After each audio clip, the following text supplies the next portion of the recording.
Ever wonder how a single flower turns into a juicy apple or vibrant field of sunflower? It all starts with a vital process called pollination. Simply put, pollination is the transfer of pollen from the male part of a flower to the female part.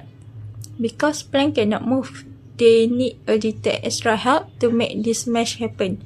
That's where pollinators come in. Hardworking guests like bees visit flowers to collect food, accidentally carrying pollen from the plant to plant as they move around.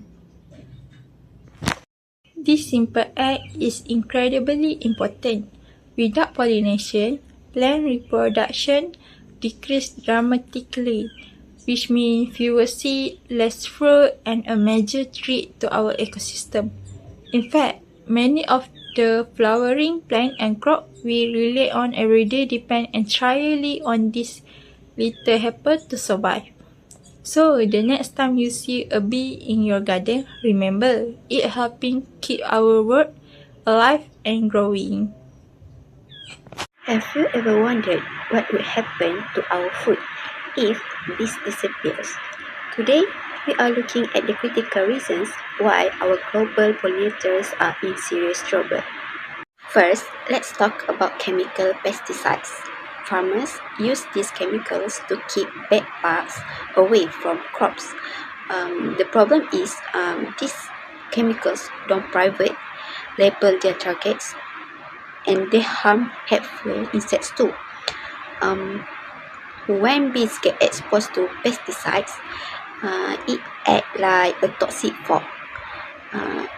It weakens their immune systems and scrambles their brains, making them lose their sense of direction, so they can find their way back to their hive.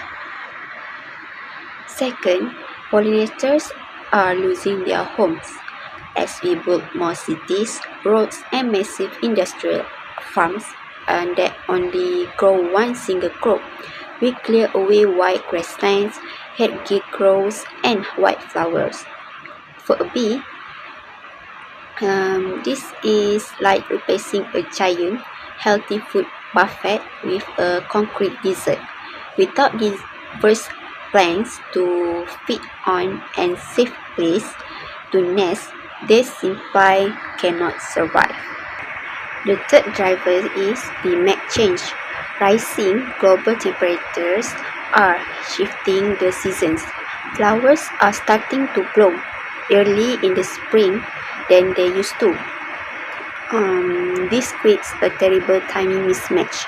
If the bees wake up from their winter sleep even just a week or two after their favorite flowers have already bloomed and died, they are left with nothing to eat. Fourth, bees get sick just like we do. They suffer from dangerous viruses, gut parasites, and mites.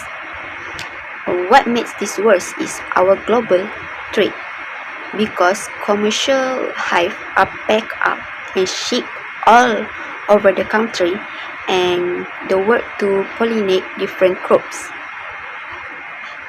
This contagious disease spread rapidly from hive to hive like a global pandemic for insects.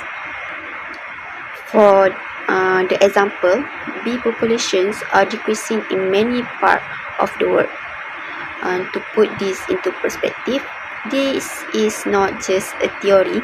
All over the globe, we are seeing bee populations crash at alarming rates because 1/3 of the food we eat depends directly on these insects. Their decline is a direct threat to our global food supply.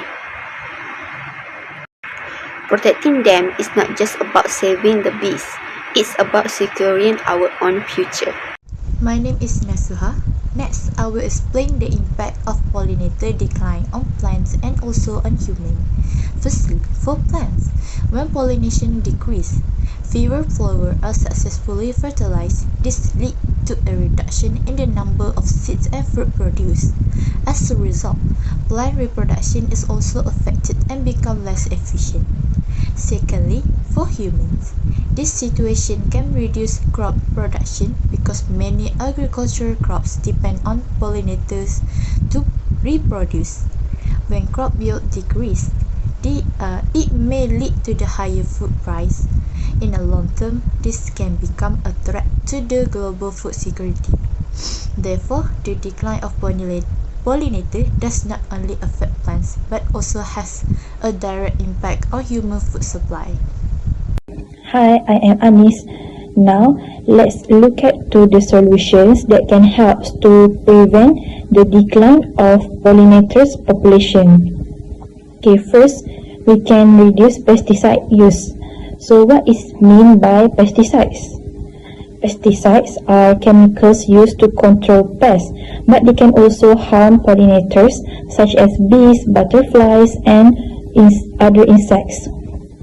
When pollinators come into contact with these chemicals, they may become weak, sick, or even die. Therefore, farmers and gardeners should use eco-friendly alternatives. For example, organic fertilizer. It is because organic fertilizer is eco-friendly to the environment, and it did not contain too much chemical in that fertilizer. And we must apply pesticides only when necessary. So by reducing pesticides use, we can help to maintain the healthy ecosystem. Second solution is planting more flowering plants.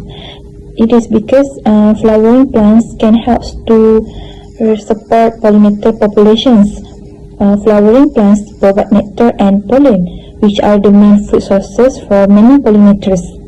By having a variety of flowers blooming throughout the years, it ensures that pollinators have a continuous supply of food.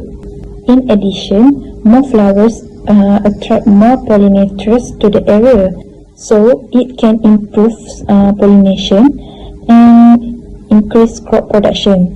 Therefore, it can give benefits to both of environment and agriculture. The last solution is protecting natural habitats. Why it is important to protect natural habitats? It is because natural habitats is very important for pollinators. Many pollinators rely on forests, grasslands, and gardens for shelters and nestings, and also breeding. However, urban development and deforestation have destroyed many of these habitats.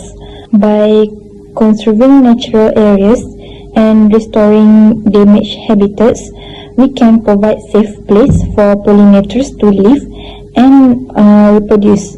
This can help to prevent population decline and supports biodiversity and ecosystem balance. Our presentation has come to the end of the slide. So to conclude this presentation, pollination is very important for plant reproduction, food production, and maintaining healthy ecosystems.